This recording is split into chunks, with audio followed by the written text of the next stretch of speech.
Hello बच्चों, आज हम लोग पढ़ेंगे कैपेसिटर।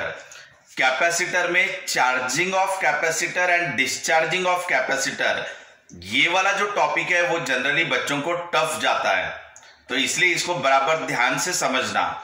हम लोग उसमें मेन पॉइंट्स पढ़ेंगे। बेटा ये कैपेसिटर है, इसको रेजिस्टेंस कनेक्ट कर दिया और यहां पे बैटरी लगा दी या सेल लगा दिया।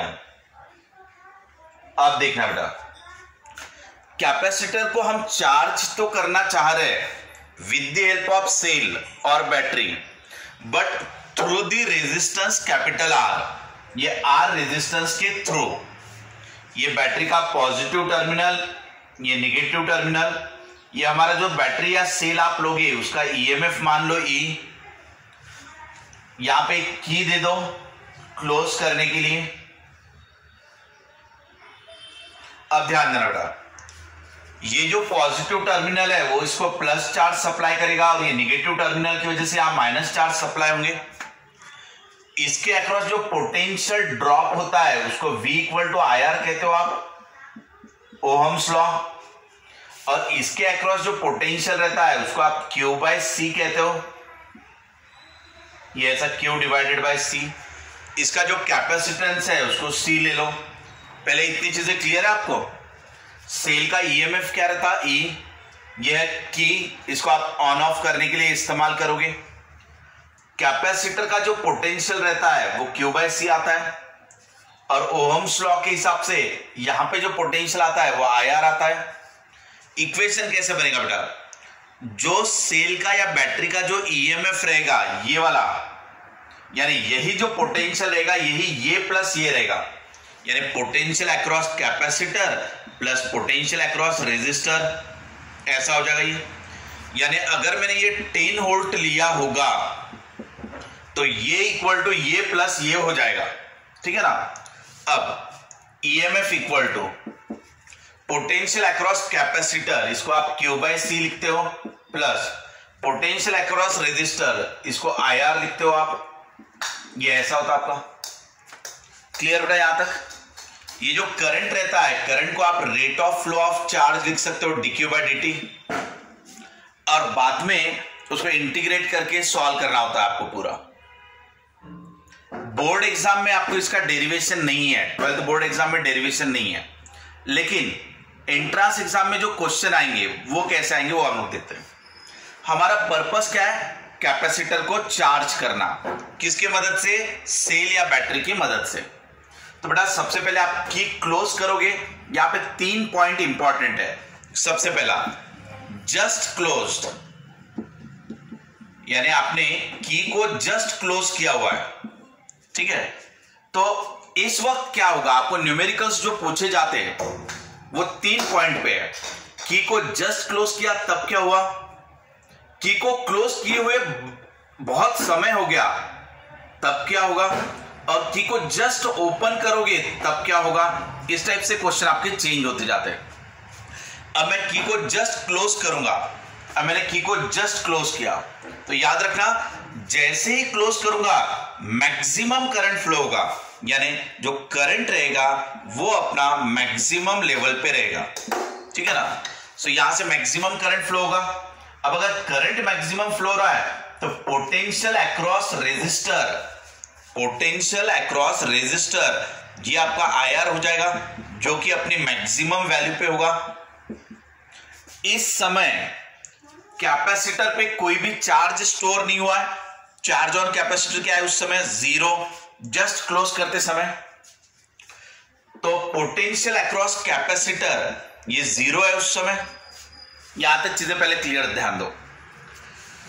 जैसे ही की को क्लोज करूंगा मैक्सिमम करंट स्टार्ट हो जाएगा, और मैक्सिमम करंट बोले तो पूरा का पूरा पोटेंशियल इसके अक्रॉस ड्रॉप हो जाएगा। पूरा यहां का पोटेंशियल यहां पे आ जाएगा पूरा का पूरा, और उस समय इसके ऊपर कोई भी चार्ज नहीं थे, इसके अक्रॉस कोई भी पोटेंशियल नहीं था। अब सेकंड पॉइंट लेते बेटा, आफ्टर सम टाइम क्या हो रहा है? आफ्टर सम टाइम, ये बहुत ही निग्लेजिबल टाइम है, बहुत ही स्मॉल टाइम है, यानी अब की को क्लोज हुए थोड़ा समय हो रहा है। अब इसके ऊपर का एक चार्ज पहले इसके ऊपर डिपॉजिट हो जाएगा, थोड़ी देर के बाद और दूसरा चार्ज डिपॉजिट होगा और फिर नेक्स्ट चार्ज डिपॉजिट होगा इसके ऊपर, यानी धीरे धीरे अब इसके ऊपर चार्जेस जमा होना चालू हो गए। ठीक है, यहां तक समझ में आ रहा है? जैसे जैसे इसके ऊपर चार्ज डिपॉजिट होते जाएंगे इसका पोटेंशियल बढ़ने लगेगा। ठीक है, और अगर इसके ऊपर चार्ज बढ़ने लगे तो पोटेंशियल डिफरेंस घटने लगा, क्योंकि ये पहले इसका 10 था लेकिन यहां पे 2 वोल्ट हो गया मान लो, तो इसके अक्रॉस कितना बचेगा? 8 ही बचेगा ना अभी डिफरेंस।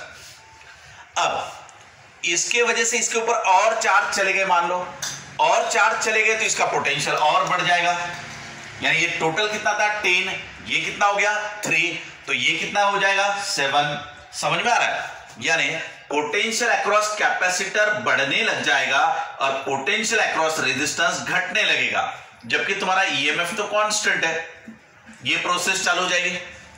अब और इसके ऊपर चार्ज डिपॉजिट होते जाएंगे, टाइम बहुत स्मॉल रहता है बेटा, ये बहुत कम समय रहता है, माइक्रोसेकंड मिलीसेकंड में होता है ये सब, तो ये और ज्यादा चार्जेस इसके ऊपर डिपॉजिट होते जाएंगे। अभी चार्ज डिपॉजिट हो गया तो इसका पोटेंशियल और बढ़ गया, मान लो बढ़ के ये 8 हो गया। अब ये पोटेंशियल आपका 8 हो गया तो डेफिनेटली ये वाला पोटेंशियल कितना हो जाएगा तुम्हारा 2 हो जाएगा। समझ में आ रहा है? यानी ये कैपेसिटर तुम्हारा चार्ज होते जा रहा है और करंट तुम्हारा घटते चले जा रहा है।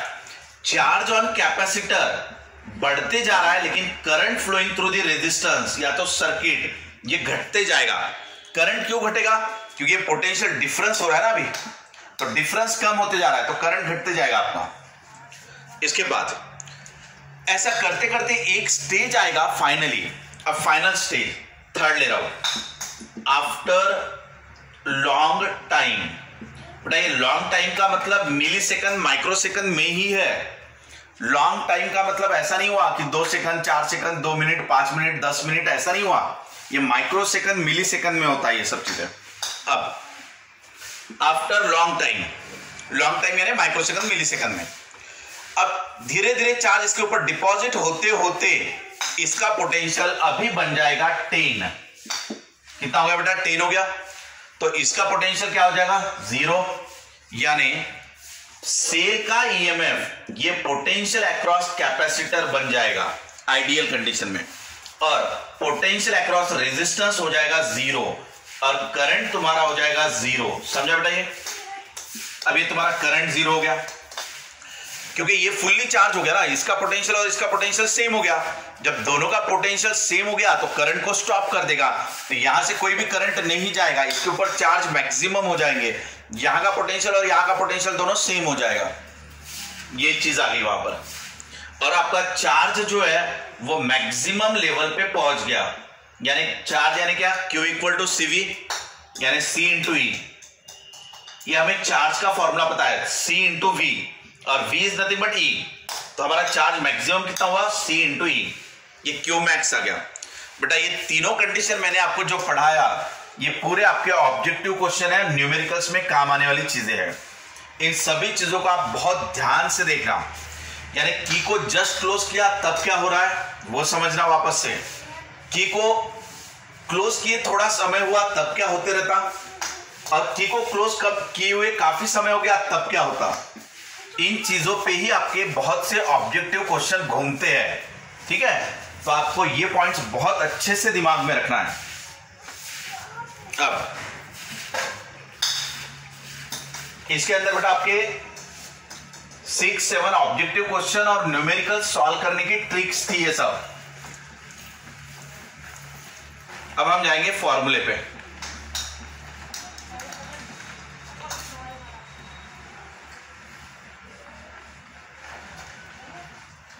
हमारा फॉर्मूला कैसा बनेगा देखना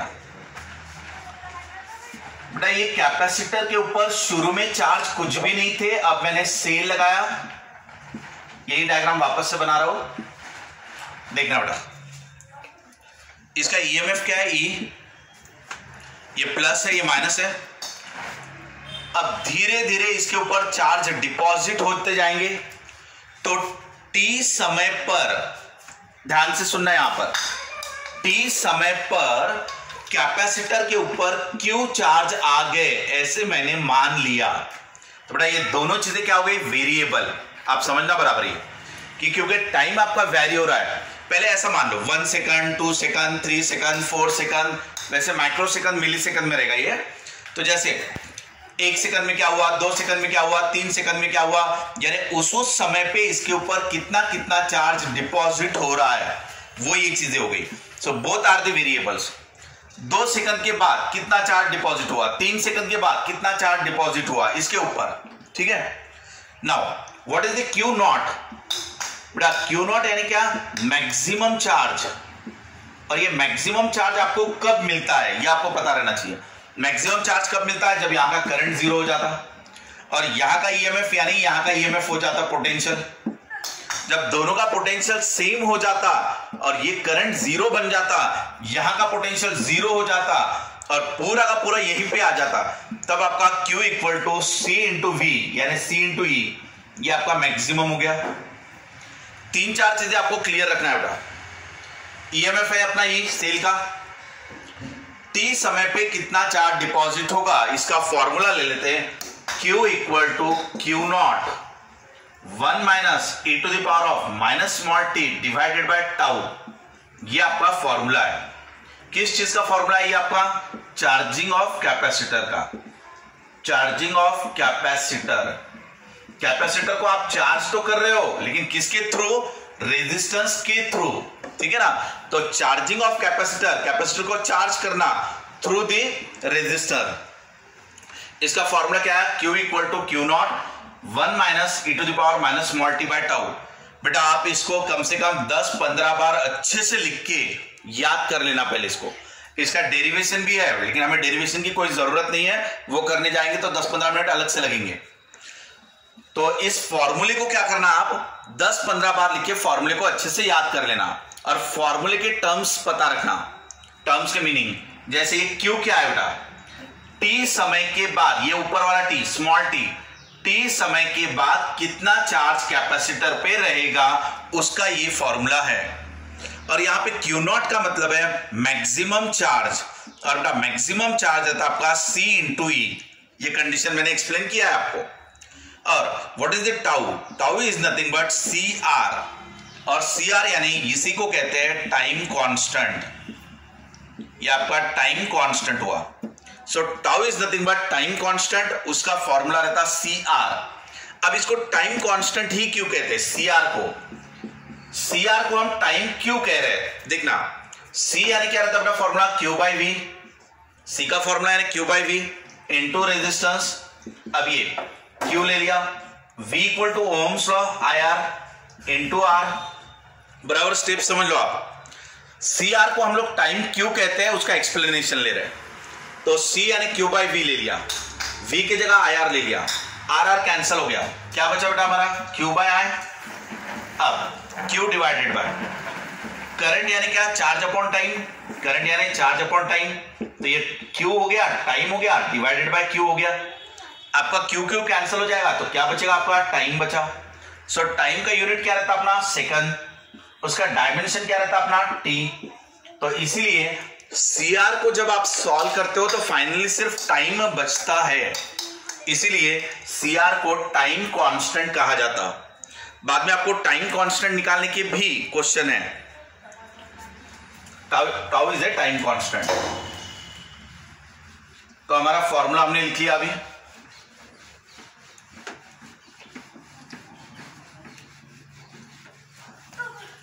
इससे रिलेटेड ग्राफ देखेंगे, टाइम कांस्टेंट की डेफिनेशन देखेंगे अभी। फॉर्मूला क्या याद करने के लिए कहा था मैंने, Q equal to Q not 1 minus e to the power of minus small t by tau, ये फॉर्मूला मैंने आपको याद करने के लिए कहा। What is the Q, charge on capacitor after time t, tau is a time constant, Q not is a maximum charge, maximum charge कितना रहता है C इंटू ई, याद रखना अच्छे से। नाउ अब देखो बेटा ग्राफ कैसे बनेंगे वो देखेंगे। अगर मैंने यहां पर टाइम एक्सिस ले लिया और ये वाला चार्ज एक्सिस लिया, चार्ज ऑन कैपेसिटर, मुझे बताओ जब की को क्लोज किया था जस्ट, तब इसके ऊपर 0 चार्ज थे। सो जब टाइम की वैल्यू 0 थी तो चार्ज हमारा 0 था। जैसे जैसे समय बढ़ते गया वैसे वैसे इसके ऊपर चार्ज डिपॉजिट होते गए। तो जैसे जैसे समय बढ़ते गया वैसे वैसे चार्ज बढ़ते गए, लेकिन ये एक्सपोनेंशियली रहेगा, डायरेक्ट रिलेशन नहीं रहेगा, लीनियर नहीं होगा, एक्सपोनेंशियल होगा। तो आपको ऑब्जेक्टिव में पूछे जाएंगे कि चार्ज लीनियरली डिपॉजिट होते हैं या एक्सपोनेंशियली। तो बेटा यहां पे एक्सपोनेंशियल फंक्शन आ रहा है, तो चार्ज आपके एक्सपोनेंशियली इंक्रीज होते हैं, ठीक है, लीनियरली नहीं। नाउ अभी आपके चार्ज बढ़ते चले गए और ये जाते जाते फाइनली इंफिनिटी पे जाके मिलेंगे। कहां पर जाके मिलेंगे? टाइम इक्वल टू इंफिनिटी पे, ये मैक्सिमम को जाके मिलेंगे। ऐसे मैक्सिमम चार्ज कितना रह सकता है? C इंटू ई, ये आपका मैक्सिमम वाली लाइन रहेगी, C इंटू ई मैक्सिमम चार्ज। ये मैक्सिमम चार्ज को टच करने के लिए बहुत समय लगेगा, बहुत समय लगेगा, ठीक है ना। इसके बाद सेम अब करंट के लिए ग्राफ बनाओ बेटा। ये ले लो करंट और ये ले लो टाइम। बहुत बार बच्चे क्या करते हैं, चार्ज वाला ग्राफ तो बना लेते हैं लेकिन करंट वाला ग्राफ मिस कर देते हैं। करंट वाला ग्राफ देखना कैसे आएगा। तो बेटा टाइम इक्वल टू 0 पे, जब आपका टाइम 0 है तब करंट क्या था अपना? मैक्सिमम। मैंने तभी एक्सप्लेन किया था आपको कि जैसे की को क्लोज करूंगा करंट आपका मैक्सिमम रहेगा, इसके ऊपर कुछ भी नहीं रहेगा। सो करंट अपना पहले ही मैक्सिमम वैल्यू पे रहेगा, दैट इज I नॉट, यानी ये मैक्सिमम वैल्यू, ठीक है बेटा। बाद में क्या होगा, जैसे जैसे, एक मिनट बेटा, इसके बाद जैसे जैसे आपका टाइम बढ़ते जाएगा वैसे वैसे ये वाला करंट घटते जाएगा, क्योंकि इसके ऊपर चार्ज डिपॉजिट होते जाएंगे, इसका पोटेंशियल बढ़ते जाएगा, इसका पोटेंशियल घटते जाएगा। तो जैसे जैसे टाइम बढ़ेगा इसका करंट हमारा कम कम कम कम होते जाएगा और ये इंफिनिटी पे जाके 0 हो जाएगा। टाइम इक्वल टू इंफिनिटी पे जाएगा तब आपका करंट इक्वल टू 0 बनेगा। समझा बेटा यहां तक? अब और एक चीज हमें इसमें सॉल्व करना है।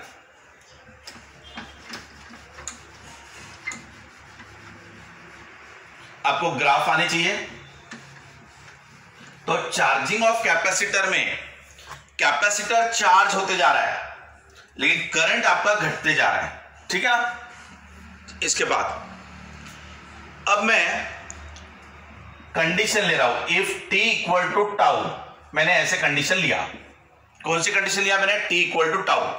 तब q कितना होगा वो देखो, q equal to q not 1 minus e to the power of minus small t by tau. Check करो बेटा मैं क्या कर रहा हूं।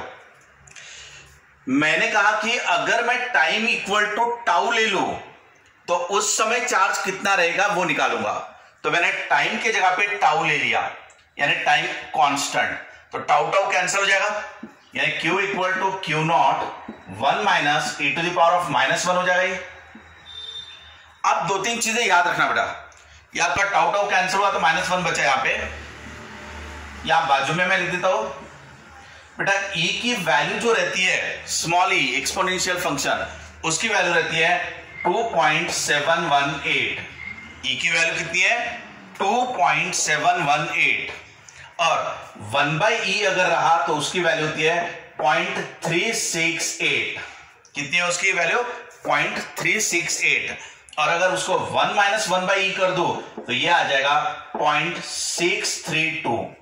ये चीजें आप याद रख लेना ताकि न्यूमेरिकल आपके फास्ट सॉल्व हो, ठीक है ना। न्यूमेरिकल जल्दी सॉल्व करने के लिए आपको ये चीजें याद रखना है। e की वैल्यू 1/e की वैल्यू और 1 माइनस कर दो तो कितना आ जाएगा? ये देखो बेटा, q equal to q not, ये हो गया मेरा 1 माइनस ये e टू द पावर -1 यानी 1/e। अब ये q नॉट हो गया। अगर ये 1 माइनस इसकी डायरेक्ट वैल्यू रखो तो भी चलेगा 0.368 और 1 में से ये माइनस कर दूं तो 0.632 ऐसा हो गया। ये हो गया मेरा q नॉट। ये चीज चेक करो बेटा, कैपेसिटर के ऊपर चार्ज 63% डिपॉजिट हुए, इसका मतलब हुआ 63.2% ऑफ मैक्सिमम चार्ज। कैपेसिटर के ऊपर कितने चार्ज स्टोर हुए? तो 63.2% चार्ज उसके ऊपर डिपॉजिट हो गए। कब? जब हमने टाइम इक्वल टू टाउ लिया तब। तो यहां पे देख लेते हैं, ये हुआ हमारा मैक्सिमम चार्ज, ये से Q0 कहते हैं हम लोग। ये देख लो बेटा, ये हमारा मैक्सिमम चार्ज। मैक्सिमम चार्ज के यानी ये वाला लेवल, इसका 63.2%, ठीक है ना। किसका? मैक्सिमम चार्ज के 63.2% चार्ज डिपॉजिट होने के लिए जो समय लगता है वो यानी टाइम कांस्टेंट। सो आप यहां से टाइम कांस्टेंट को डिफाइन कर सकते हो, यानी ये जो तुम्हारा टाइम है वो गया tau. Tau is nothing but a time constant. So how to define the time constant? Time constant को कैसे डिफाइन करोगे आप? Time constant is the time in which capacitor charge up to 63.2% of its maximum value. उसके maximum value के 63.2% तक capacitor charge होने में जो समय लगता है वो यानी आपका time constant. So time constant is the time in which capacitor charge up to 63.2% of its maximum value. Clear? अब बेटा सेम उसी तरीके से अब हम करंट का डेरिवेशन बनाएंगे। देख लो आप, अगर मुझे चार्ज पता है ये वाला फिक्स है या वेरिएबल है, ये वेरिएबल है क्योंकि ये समय के हिसाब से चेंज हो रहा है। यहां पे स्मॉल टी था अपना, ठीक है, तो समय के हिसाब से हमारा चार्ज चेंज हो रहा है यानी चार्ज इज ए वेरिएबल। तो इस अगर मुझे करंट निकालना रहा तो करंट मैं कैसे निकालूंगा? Rate of flow of charge dq by dt। समझ में आ रहा बेटा? सो जब मैं करंट यानी rate of flow of charge करूंगा यानी डेरिवेटिव लूंगा इसका Q0 1 minus e to the power minus small t by tau, इसका डेरिवेटिव लेके सॉल्व करूंगा तो मुझे करंट का इक्वेशन मिलेगा I equal to I not e to the power of minus small t by tau. Solve करने के बाद, ठीक है बेटा, सॉल्व करने के बाद आपको यह आंसर मिलेगा। I नॉट यानी मैक्सिमम करंट। मैक्सिमम करंट कब मिला था? एकदम स्टार्टिंग पे। स्टार्टिंग में यानी कब? जब कैपेसिटर पे पोटेंशियल 0 था तब। अब ये हुआ मेरा करंट का डिक्रीज होना। ये इक्वेशन ऐसा रहता है, ये डिक्रीजिंग ऑफ करंट दिखा रहा है। वापस से अगर मैं टी के जगह टाउ रख दूं, मैंने क्या किया? टी के जगह टाउ रख दिया यानी टाइम कांस्टेंट, तो ये कितना हो जाएगा? आप चेक करो। तो ये हो जाएगा I नॉट। अब यहां अगर मैंने टाउ रख दिया तो ये -1 हो जाएगा यानी ये e to the power of -1 हो गया। e टू द पावर -1 का मतलब हो गया 1/e, और 1/e की वैल्यू मैंने आपको पहले ही बताया कितना है वो 0.368 टाइम्स I नॉट। ध्यान दो बेटा, अगर मैंने टाइम के जगह टाइम कांस्टेंट रख दिया तो हमारा करंट कितना बनेगा? तो करंट बन जाएगा 0.368 times of its maximum value. Current की मैक्सिमम वैल्यू ये थी, तो अगर ये करंट हमारा 0.368 टाइम्स मैक्सिमम वैल्यू इतना अगर घट गया तो उतना घटने में जो समय लगा उसे मैं टाइम कांस्टेंट कहूंगा। आपको ऑब्जेक्टिव में दूसरा क्वेश्चन भी पूछा जा सकता, वो कैसे पूछ सकते हैं कि what is the time constant? Time constant is the time in which current reduce up to 36.8%। इसका मतलब हुआ 36.8% ऑफ इट्स मैक्सिमम वैल्यू, यानी करंट अपने मैक्सिमम वैल्यू के 36.8% तक घटने में जो समय लगा वो यानी time constant. So time constant के दो डेफिनेशन हो गए। कैपेसिटर को 63.2% चार्ज करने के लिए लगने वाला समय, या तो फिर करंट को 36.8% तक घटने के लिए लगने वाला समय। चार्ज को बढ़ने के लिए, करंट को घटने के लिए लगने वाला समय, क्योंकि जैसे जैसे कैपेसिटर चार्ज हो रहा था वैसे वैसे आपका करंट घटते जा रहा था। टाइम कांस्टेंट में करंट कहां तक घटता है? 36% तक, जबकि चार्ज कहां तक बढ़ता है आपका? 63.2% तक। ठीक है बेटा, अगर आप इन दोनों के एडिशन करोगे 63.2 और 36.8, तो ये आपका 100% आ जाएगा, यानी 1 आ जाएगा। ये था बेटा हमारा चार्जिंग ऑफ कैपेसिटर का टॉपिक। अब हम लोग पढ़ेंगे डिस्चार्जिंग।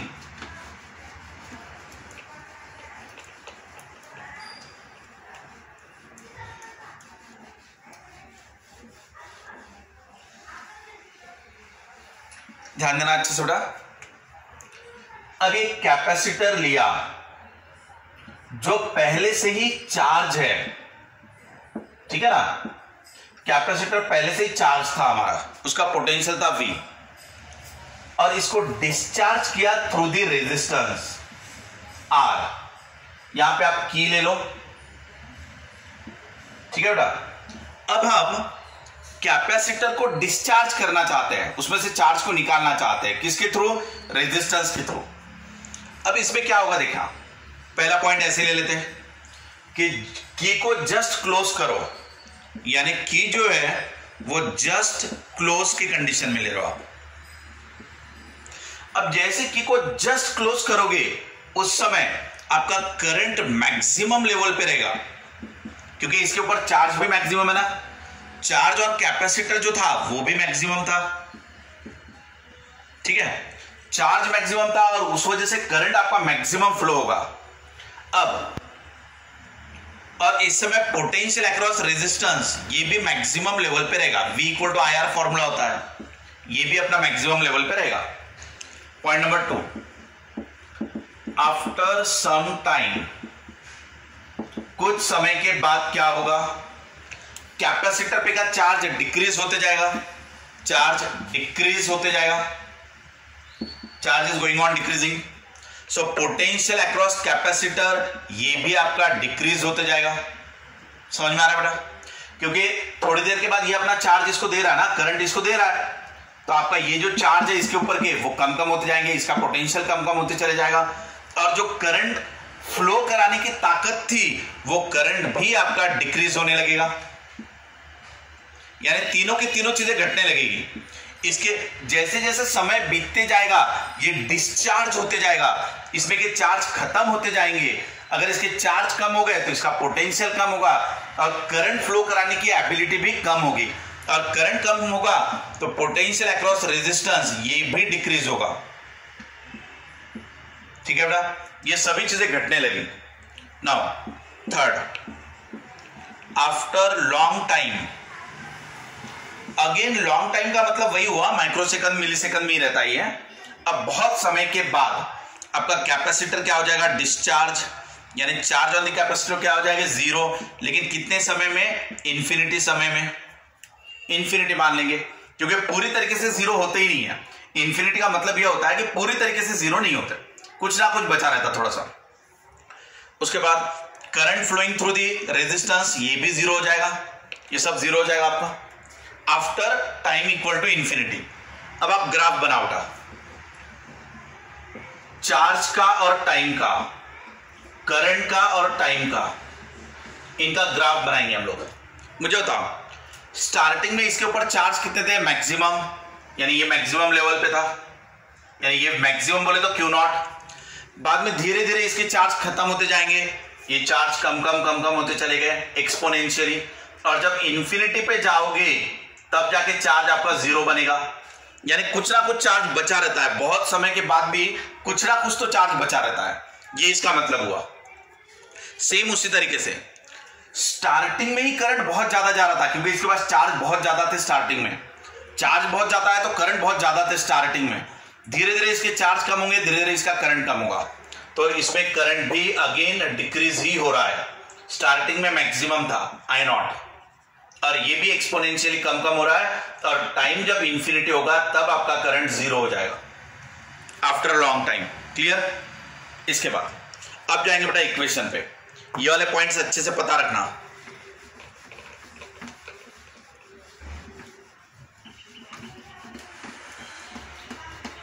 अब हमें वापस से दिखना है कि टाइम कांस्टेंट इसमें कैसे डिफाइन होगा और इसका इक्वेशन क्या है। डिस्चार्जिंग का formula Q equal to Q not e to the power of minus small t by tau रहेगा। फॉर्मूले को आप अच्छे से याद कर लेना, ठीक है बेटा। ये आपका फॉर्मूला हुआ। Q यानी क्या? Charge left on the capacitor after time t। समझना बराबर, t समय के बाद इसके ऊपर कितने चार्ज बचे रहेंगे। जैसे 1 मिली सेकंड के बाद कितना चार्ज बचा है, 2 मिली सेकंड के बाद कितना चार्ज बचा है, वो ये मिलते रहेगा।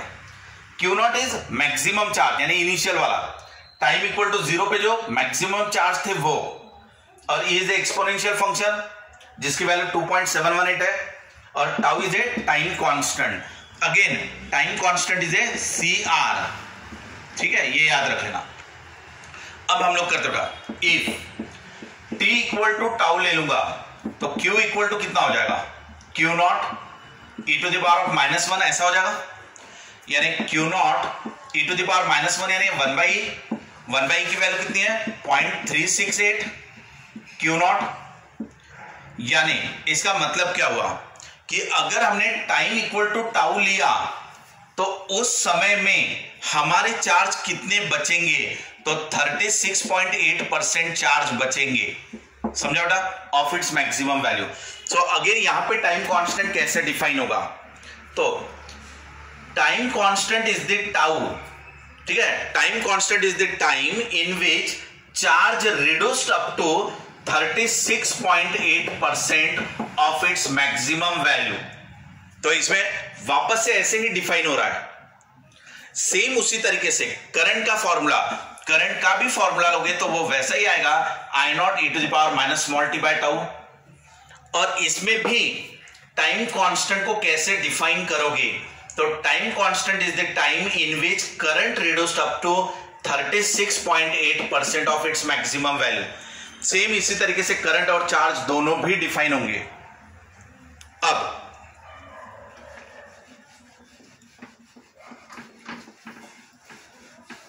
फॉर्मूले देखना बेटा,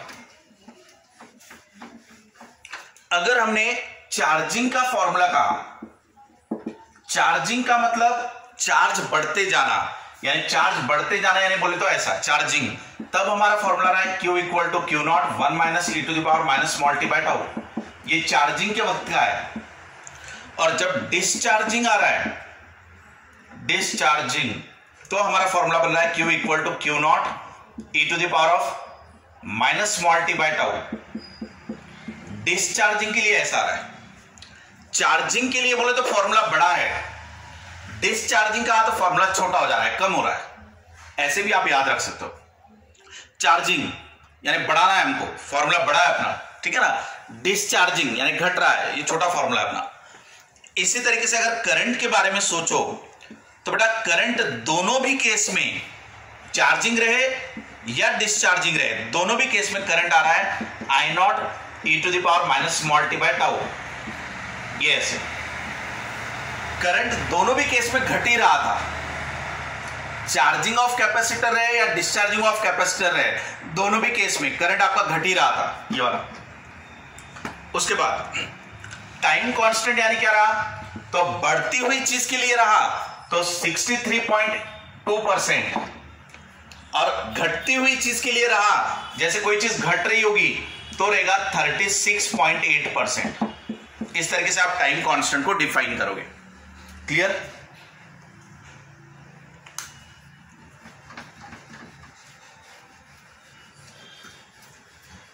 बेटा ये सभी क्वेश्चन आपके चार्जिंग और डिस्चार्जिंग के बारे में है। इसमें मैंने आपको पॉइंट नंबर 1, 2, 3 बताया था, चार्जिंग में भी डिस्चार्जिंग में भी, उसके ऊपर बहुत से क्वेश्चन रहेंगे आपको।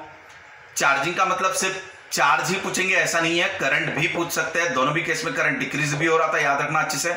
इक्वेशन याद रखना, मैंने आपको जो वैल्यूज बताई थी वो वैल्यूज याद रखना। ई की वैल्यू क्या है 2.718, 1/e की वैल्यू क्या है आपकी 0.368, और 1 माइनस 1/e का अगर करना चाहो तो 0.632। ठीक है, ऐसे आप वैल्यूज को भी आपको याद रखना होगा न्यूमेरिकल्स को जल्दी से सॉल्व करने के लिए। ठीक है, आज का हमारा ये लेक्चर काफी इंपॉर्टेंट था एग्जाम पॉइंट ऑफ व्यू। इसमें बहुत से ऑब्जेक्टिव क्वेश्चन ऑलरेडी कवर हुए आपके। मैंने जितना भी पढ़ाया उसके हर एक पॉइंट्स पे बराबर ध्यान देना, उसको याद रखना। क्योंकि उसमें छोटे छोटे ऑब्जेक्टिव क्वेश्चंस है, 20-25 ऑब्जेक्टिव क्वेश्चन आराम से उसमें से फ्रेम होते हैं। अगले लेक्चर में बेटा हम लोग इसके ऊपर के न्यूमेरिकल्स कवर करेंगे, ठीक है।